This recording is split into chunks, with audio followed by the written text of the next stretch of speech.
बुद्ध धर्म के संस्थापक गौतम बुद्ध का जन्म 563 बीसी में हुआ।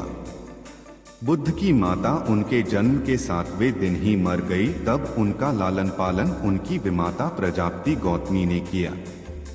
बुद्ध के बचपन का नाम सिद्धार्थ था तथा 16 वर्ष की आयु में उनका विवाह कर दिया गया। उन्होंने 29 वर्ष की आयु में गृह त्याग कर दिया। 6 वर्ष की कठिन तपस्या के बाद 35 वर्ष की आयु में वैशाखी की पूर्णिमा की रात निरंजना नदी के किनारे पीपल वृक्ष के नीचे उन्हें ज्ञान की प्राप्ति हुई। ज्ञान प्राप्ति के बाद सिद्धार्थ बुद्ध के नाम से जाने गए और वो स्थान बोध गया के नाम से जाना जाता है। बाद में महात्मा बुद्ध के बहुत सारे शिष्य बने जिनके साथ बुद्ध एक स्थान से दूसरे स्थान आते जाते रहते थे, जैसा कि इस कहानी में दर्शाया गया है। एक बार महात्मा बुद्ध अपने शिष्यों के साथ तीर्थ यात्रा के लिए जा रहे थे। चलते चलते रास्ते में एक गांव आया। महात्मा ने कहा, आज का विश्राम इसी गांव में करते हैं। यह कहकर शिष्यों सहित उस गांव में चले गए।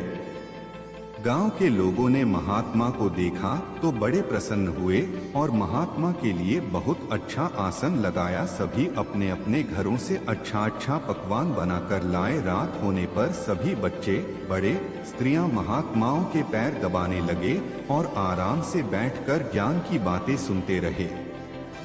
सुबह हुई तो महात्मा बुद्ध ने गांव वालों से कहा, अच्छा अब हम चलते हैं, आप सभी हम जाने की अनुमति दे। गांव वालों ने कहा, महाराज एक दिन तो और रुकिए। लेकिन महात्मा ने कहा, नहीं बच्चों, अब हम जाते हैं, कभी फिर आएंगे। यह कहकर महात्मा चलने लगे और चलते हुए महात्मा बुद्ध ने गांव वालों को वरदान दिया और कहा, सब के सब उजड़ जाओ। यह वरदान देकर महात्मा चले जाते हैं। चलते चलते शाम हुई तो महात्मा एक दूसरे गांव में पहुंचे। वहां पहुंचते ही बच्चों का बड़ा सा झुंड दौड़ा आया और महात्माओं को चारों तरफ से घेर कर कोई मिट्टी फेंकता है तो कोई कीचड़ फेंकता है। शोर मचाने लगे।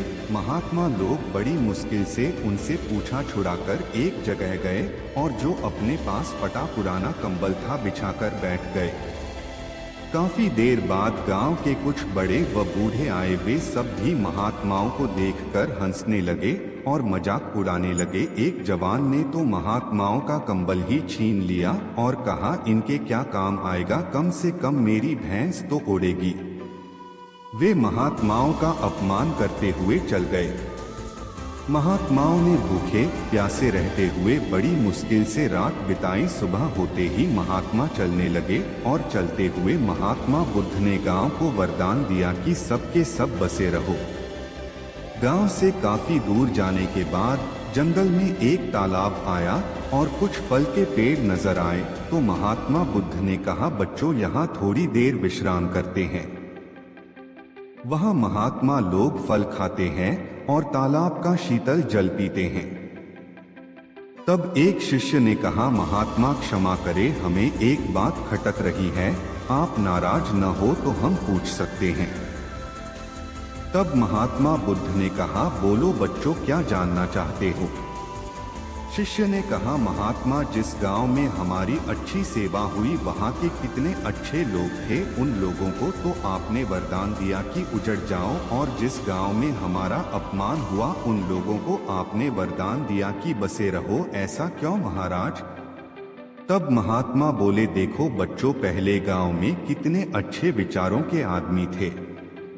वह आदमी उजड़ जाएंगे तो दुनिया के कोने कोने में फैल जाएंगे और जहां भी जाएंगे सभी को अच्छे विचार सिखाएंगे। इसलिए मैंने उनको उजड़ जाने का वरदान